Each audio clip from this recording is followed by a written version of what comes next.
वापस उल्टी तरफ दौड़ते दौड़ते मूजिन सोचता है। एक बार मैंने सिंगचांग सेक्ट में एक बच्चे को बुली होने से बचाया था। हालांकि मेरी कुटाई जबरदस्त हुई थी, लेकिन मुझे उस दिन गर्व भी बहुत हुआ था। लगा जैसे मैं कोई कमजोर का मसीहा हूं। लेकिन अब अभी मेरे अंदर बस बुजदिलों वाले ख्याल आ रहे हैं। जैसे काश ये रास्ता थोड़ा लंबा होता, या शायद उन लोगों की लड़ाई मेरे वहां पहुंचने से पहले ही खत्म हो जाए। लेकिन आज मैं अगर यहां से भाग गया तो मैं बस अभी नहीं, अपनी पूरी जिंदगी भागता रहूंगा। मुंह जिन भागते भागते वहां वापस पहुंच जाता है और लड़ाई अभी भी जारी है। दद्दू और उनके स्टूडेंट अभी भी लड़ रहे होते हैं। मुंह जिन झाड़ी के पीछे छुप जाता है। अरे ये दोनों तो बहुत ज्यादा जख्मी हो गए हैं। अब करूं तो क्या करूं? उधर दद्दू और स्टूडेंट को दोनों दुश्मन दोनों तरफ से घेर लेते हैं। दद्दू और स्टूडेंट दोनों ही बहुत थक चुके हैं। दुश्मन ये देखकर हंसने लगता है और तुरंत अटैक कर देता है, लेकिन स्टूडेंट कैसे तैसे उसको ब्लॉक कर देता है। दुश्मन तेजी से दूसरा अटैक उसके पीछे से कर देता है, लेकिन वो उसके भी किसी तरह से अवॉइड कर लेता है। दुश्मन बोलता है, यार तू एक भिखारी के हिसाब से बहुत टफ है। देख, अगर इसको भी अवॉइड कर सकता है जैसे सब कर रहा है। वो उसको ब्लॉक तो कर लेता है, लेकिन एक स्ट्राइक उसके पैर में लग जाती है और दुश्मन इसका फायदा उठा लेता है। पीछे से दद्दू उसे आवाज देते हैं, जुशान, अपने आप को संभालो, जल्दी खड़े हो जाओ। तभी दद्दू के अपोनेंट उन पर हमला कर देता है। तू किसकी चिंता कर रहा है बुजुर्ग? तू पहले अपनी सोच। दद्दू वार से बचते हुए पीछे की तरफ लुढ़क जाते हैं। बुड्ढे, तू एंड तक गंदी तरह से ही लड़ेगा क्या? दद्दू बोलते हैं, मरने से तो बेहतर है, और तेरे जैसे शैतान से तो बहुत ज्यादा बेहतर है? दुश्मन बड़बड़ किए जा रहा था, लेकिन दद्दू का ध्यान छूटा हुआ डंडा वापस कैसे ले उस पर था।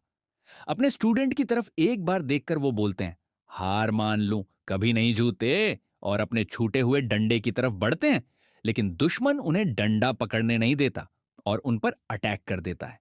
फेल होने के बाद दद्दू पीछे मुड़कर अपने स्टूडेंट की तरफ दोबारा देखते हैं, जो अभी भी लड़ाई कर रहा है, और फिर नीचे से मुट्ठी भर मिट्टी उठा लेते हैं। दुश्मन के वार से बचते हुए वो अपनी पुरानी यादों के बारे में सोचते हैं।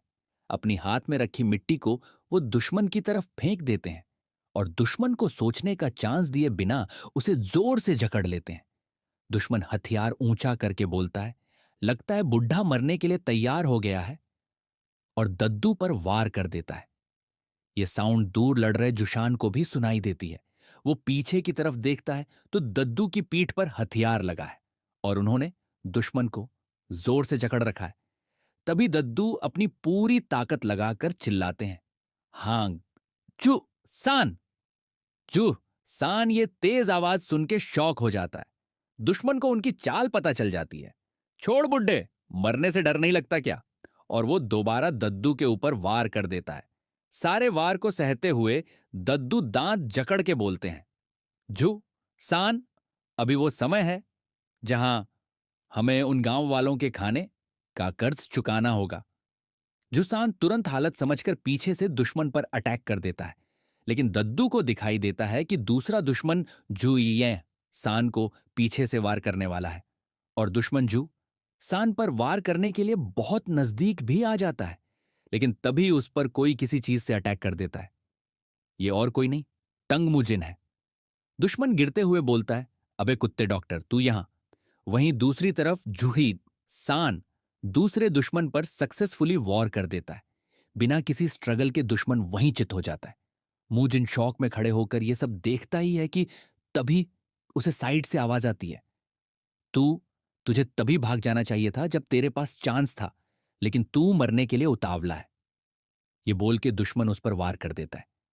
मूजिन को लगता है कि उसका काम खत्म है, लेकिन तभी मूजिन के टीचर वहां प्रकट हो जाते हैं और वॉर को ब्लॉक कर देते हैं, और पीछे देखकर मूजिन को बोलते हैं, तो तुम इतनी दूर आ गए, बीमारी की जड़ ढूंढते ढूंढते। मूजिन बिल्कुल हक्का बक्का हो जाता है अपने आसपास की हालत देखकर। वहीं दूसरी तरफ जू सान अपने टीचर की बॉडी के पास रो रहा होता है। नोट, रेस्ट इन पीस दद्दू। हालात को अच्छे से देखने के बाद टीचर पूछते हैं, तो ये दोनों थे इन सब के पीछे? मूजिन जवाब देता है, नहीं टीचर, ये नहीं। फिर यौम की तरफ दिखाते हुए बोलता है, ये है इन सब बीमारियों का मास्टरमाइंड। टीचर तुरंत यॉम के पीछे आके उसे सिर से पकड़ लेते हैं। ये वाला।